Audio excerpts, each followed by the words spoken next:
Mira, una que a lo mejor Sara o Ignacio, sobre todo Ignacio, a lo mejor pueden aportar sobre los telómeros, si se pueden alargar artificialmente. Se ha probado cosas, pero no con humanos. Se ha probado con C. elegans, que es un gusano que se tiene un poquito puteado en las investigaciones de laboratorio. Creo recordar que también con moscas, pero al final esto no es tan fácil como alargarlos. Alargarlos sabemos que hay moléculas que pueden cargarse de ello, como puede ser la telomerasa, y que de hecho la poseemos nosotros en algunos momentos del desarrollo, sobre todo embrionarios. O podemos llegarla a desarrollar en líneas celulares que han perdido el control, como puede ser algunos tumores, etcétera. Lo importante es que al poder contar con esa capacidad de alargar los telómeros, no estemos privándonos de algunos mecanismos de contención para cuando todo se desmadra. En principio, el envejecimiento es un problema, pero también ayuda a evitar que algunas células, por simple acumulación de errores, acaben produciendo tumores, neoplasias distintas. Eso no, Simplemente porque lo que haces es quitar de delante la célula que va acumulando problemas o la que tiene más posibilidades de fallar a través de esa especie de marcador. Ese telómero que no lo hemos explicado sería una cadena de información en el extremo de nuestros cromosomas que tendría una longitud determinada y con cada replicación de ese ADN se va acortando hasta que empiezas a perder información del propio ADN, información relevante más allá de ese simple relleno. Es una protección y a la vez una especie de contador. Así Eso que es. hay cosas, pero no se sabe todavía cómo controlarlo para poderlo aplicar con seguridad a humanos y que no sea un desastre absoluto. Mm. es Un que símil supongo que muy la pregunta chulo viene del... de usar eso eh, para revertir o evitar el envejecimiento, ¿no? Mm, Que claro, que no está tan claro tampoco, ¿no? Por eso que tú dices, también cumplen su función de evitar tumores y estas cosas, ¿no? claro. Hmm. Sí, Mm, al final no podemos aislarlo y decir esto vale solo para esto que es negativo y extrañamente la evolución no lo ha retirado en ningún momento. Si de repente fuera tan fácil como no tener los telómeros, mm, también es sorprendente que se hubieran producido en un primer momento, pero imaginemos que sí. Si alguien de repente hubiera desarrollado una opción para evitarlos, simplemente desechándolos, no produciéndolos, habría podido reproducirse durante una cantidad de tiempo increíble. Eso habría sido una ventaja increíble para que todos sus descendientes también hubieran contribuido al acervo genético extendiendo la mutación. Entonces no es tan fácil, ni de lejos, y tiene una funcionalidad biológica. Fíjate, yo tengo mis dudas sobre eso que dices de que extender la vida es una ventaja evolutiva. Yo creo que debe haber un óptimo eh, Es en la posible, vida pero individual, hay... porque estás ocupando recursos y estás ocupando espacio que a lo mejor, además siempre he tenido la impresión de que la función del paso de las generaciones es también el adaptarse a cambios en el mundo, a Pero cambios hay un lentos. problema, porque ahí si la limitación es que tú estás acabando con recursos, da un poco igual tu acervo genético, porque estás afectando a toda la población. claro.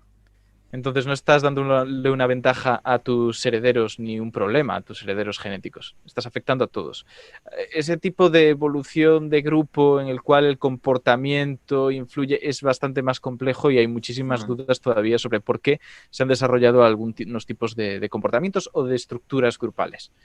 Pero vamos, que es cierto que tampoco es tan directo como yo digo. Simplemente comento que si pensamos de forma sencilla, llegamos a paradojas en todo esto, que no se deben a otra cosa que a fallos de planteamiento. Yo me baso en dos evidencias empíricas que creo que no me vas a discutir. Una es de Tolkien, mira lo que le pasa a los elfos, es decir, criaturas que no envejecen, que no enferman, viven para siempre. ¿Qué pasa? Entran en declive porque el mundo va cambiando, ellos no, y llega un momento en que ya no se sienten cómodos en el mundo porque el mundo ha cambiado, ¿no? Entonces tienen que emigrar a unas tierras imperecederas donde nada cambia. Y, y, y el otro, y los humanos, por otra parte, son los que consiguen prosperar en un mundo en el que hay cambios y ellos pues nacen, mueren y se adaptan a esos cambios, ¿no?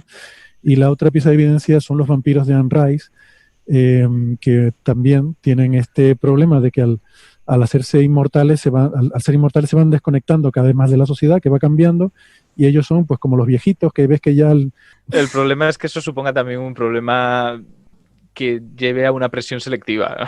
Pero evidentemente ya digo que no es tan sencillo como digo. Sí que pienso en algunas especies que se han preservado prácticamente sin cambios a lo largo de muchísimo, muchísimo, muchísimo tiempo, como pueden ser algunas especies de tiburones o de artrópodos, que podemos encontrar restos casi idénticos del Mesozoico de ellos, o incluso previos en el caso de los insectos.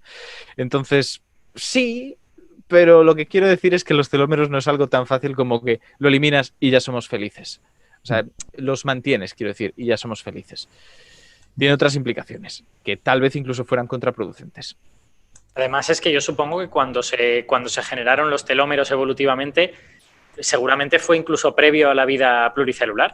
Hay un organismo pluricelular, hay otras maneras de hacerlo morir en un cierto momento, porque es tan complejo que en un momento dado, cuando se le desmarchan dos partes de su sistema, pues ojo, se muere y ya está, ¿no? Es al revés, no es que el telómero sea lo que te haga morir. El telómero es lo que te mantiene mientras te quede espacio de telómero, tus células se reproducen bien. No, hombre, pero según se van perdiendo... Claro. Pero el telómero es una mecha. El telómero está hecho para acabarse. No, el telómero está hecho para preservarse. Sí, porque en principio tú das telomerasa para que ese telómero además no desaparezca, no se vaya cortando. Es una forma de evitar que pierdas información con cada replicación, porque de forma natural, cada vez que el ADN se replica, lo que encuentras es que pierde un extremo. Se compara a veces con alguien que intenta pintar una habitación, estando la pintura fresca, pintar el suelo. Pues va pintando todo y se acaba quedando en una esquina, el atrapado, y no puede pintar lo que hay debajo de sus pies. Entonces eso lo pierdes. Y la siguiente vez que intentes pintar todo de color, pero sin moverte del nuevo color que has pintado, pues serán otro par de marcas de pies que pierdes. Ya. Es debido a cómo se lee, a cómo haces el inicio de la lectura. Vale, todo mi razonamiento era erróneo entonces. Menos mal que esto no va al podcast. No quedará en mi currículum. Es verdad, esto no va.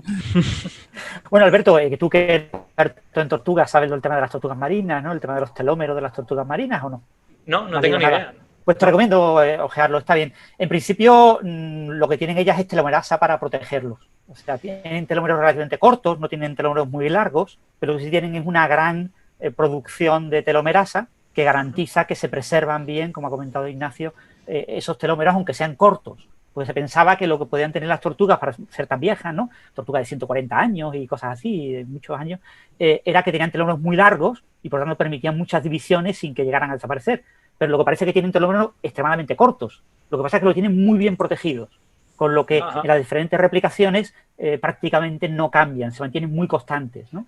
Esa es la idea que entonces María Blasco, por ejemplo, la famosa experta española en creo que es el director del CENIO, creo. Al menos lo ha sido hasta no toméis drogas. Perdón. ¿Qué?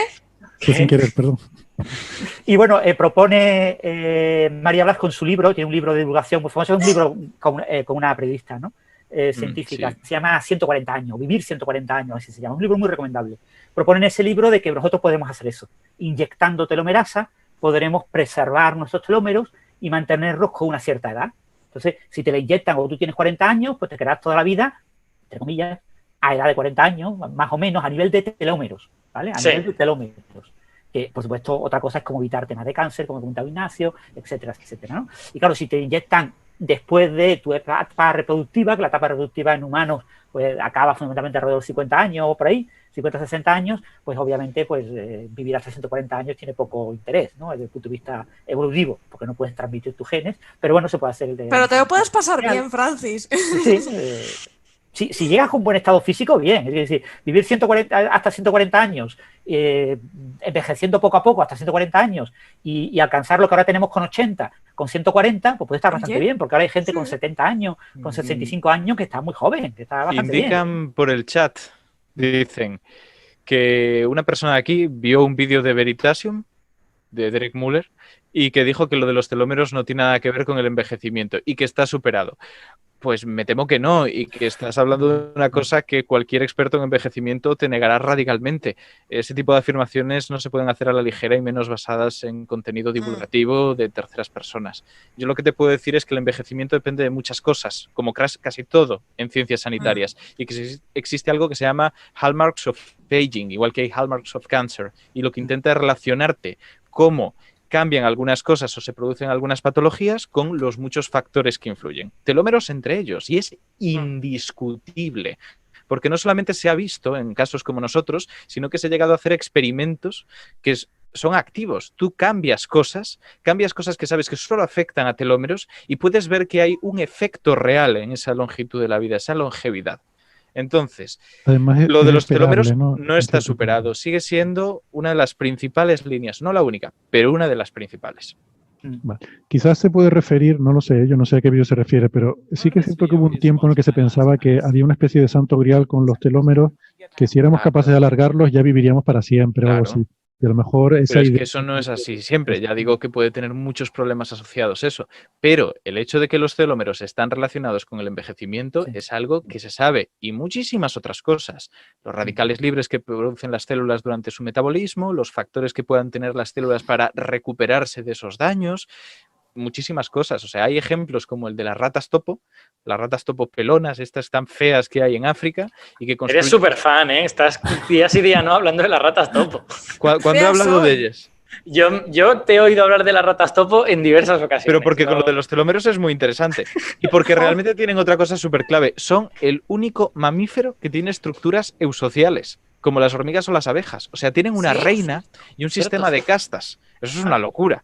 Pero el caso es que este tipo de roedor, a pesar de su pequeño tamaño, llega a vivir unos 30 años, más o menos. 30 años, es una barbaridad. O sea, para un roedor es mucho. Y es por varios motivos. No es en este caso por la telomerasa, sino porque tienen una muy baja exposición al oxígeno y un metabolismo muy bajo y otra serie de cosas que hacen que se reduzcan los daños intrínsecos que produce su propia biología en su material genético. Entonces, es verdad, los telómeros no son lo único, pero siguen siendo muy relevantes. Y el sabemos, por ejemplo, el veneno que nos meten... Eso es. Las grandes compañías y nos han vuelto adictos. Yo no puedo dejarlo. Yo no puedo dejar de respirar oxígeno.